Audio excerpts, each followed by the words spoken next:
Family safety is a big priority for a lot of us. So if you got a call from a loved one panicked, needing help in an emergency, you would respond quickly. And the scammers know that, and they're using newer technology to convince people to pay for their relatives' well-being.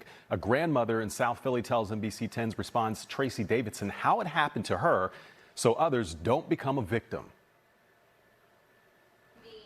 The call came out of the blue. And she's crying, and I'm saying, "What's the matter? What's the matter, hon?" 86-year-old Christine says her granddaughter Addison was on the phone saying she'd been in an accident. But she said that the airbag came back and hit her in the face. The granddaughter said she was being detained by police and had been given a lawyer. As Christine was taking in all she was hearing, the lawyer, who said his name was John, got on the phone. He told her he needed money to get her granddaughter out of jail. My mind's not even thinking. Christine says they wanted $10,400, but when she said she didn't have it, the lawyer said they'd take what she had in order to help Addison. $6,000. But all that in an envelope. I was a nervous wreck because I had to count everything. She had the cash because that's how she budgets and saves. They're going to send somebody to pick it up. And the so-called lawyer kept her on the phone until that person showed up at Christine's home. This is her neighbor's Ring camera video. You see a red car drive up and park in front of her house. The person gets out of the vehicle and walks up her stoop. So I opened my door, to see if I see somebody. And I happen to look out and I see this red car.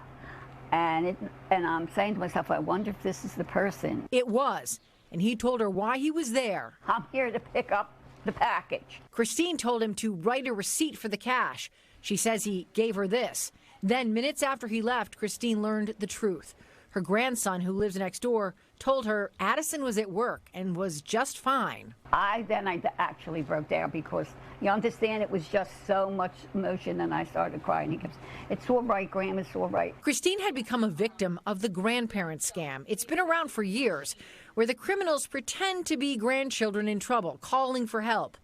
The FBI reports elder fraud, which includes the grandparent scam, impacted more than 147,000 victims last year, with losses totaling almost $4.9 billion. I'm thinking another person's voice I would have picked up on, but I know this from a baby, so I know her voice. In Christine's case, the caller likely sounded very much like the real Addison. It's not hard to find something of my voice. According to experts, scammers are using AI to make the voices sound real. I'm on social media. You probably need about a minute or two of voice to be able to clone it to some degree. Penn Engineering assistant professor Eric Wong studies AI. Scams using AI are really just an evolution of scams from the past, from phone scams to mail scams.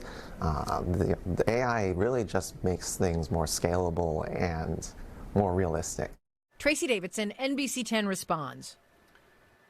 And Professor Wong agreed to show us how easy and fast voice cloning can be done with an AI. In fact, he did it with Tracy's voice in just 30 seconds. We'll show you how it works coming up at 6 o'clock. Wow. Scary.